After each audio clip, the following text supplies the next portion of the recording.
I hope you're prepared for this storm. This may be the last broadcast we make for a week. Who knows? I want to start with one object, a theory, not an opinion, a map.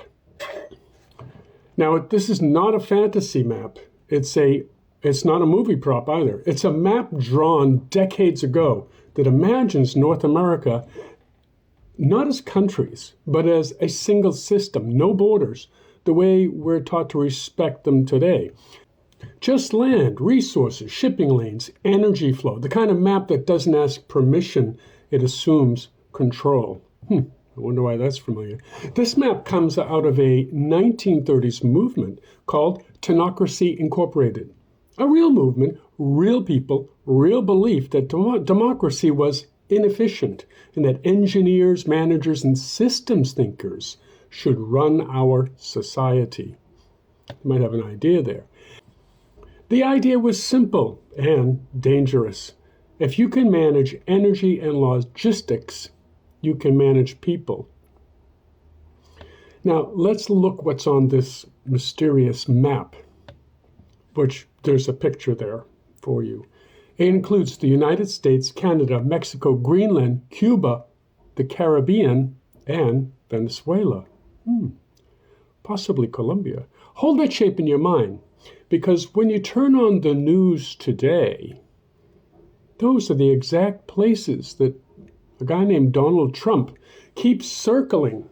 Not China, not Russia, not Saudi Arabia. He's not talking about land grabs across the globe.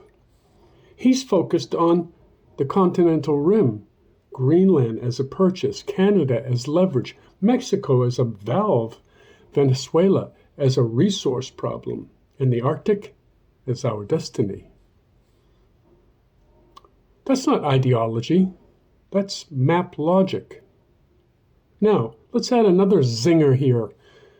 One more brick in this foundation that rarely gets mentioned out loud, only because the lawyers don't want to hear this. Elon Musk's grandfather was John Haldeman. Haldeman was involved with a movement in Canada in the 30s called Technocracy Incorporated. It's not a metaphor. That's a family history, the kind of thing that doesn't have to be taught directly to echo itself forward. Big ideas don't disappear. They settle into bloodlines, dinner conversations, assumptions about how the world works. Musk thinks in systems, infrastructure, scale, control through efficiency. Trump absorbs worldviews through proximity, through admiration, through people he believes are winners. He doesn't need to read the old material. He just needs to feel the logic is just right. So when Trump talks about territory like real estate, when sovereignty becomes secondary to minerals, shipping lanes, energy, and control, Greenland control, it starts to feel less random. It starts to feel like an old idea wearing a new suit and a red tie. And I'm not saying this is coordinated. I'm not saying there's a secret plan unfolding on a whiteboard somewhere in the East Wing. I'm saying the shapes repeat. And that's where curiosity should kick in. If this map exists, what other maps exist? If this movement existed, what other forgotten movements are quietly shaping America's destiny? If these family connections are real, what other bloodlines carry old ideas forward without ever naming them? Where else should we be looking as Americans?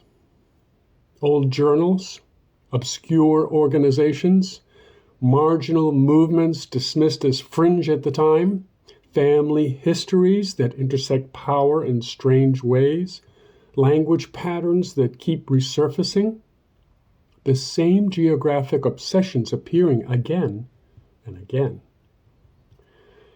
This is how patterns revealed themselves, not all at once, not with proof hardened to legal definitions and neatly wrapped for us, but through noticing, through asking why the same ideas refuse to die.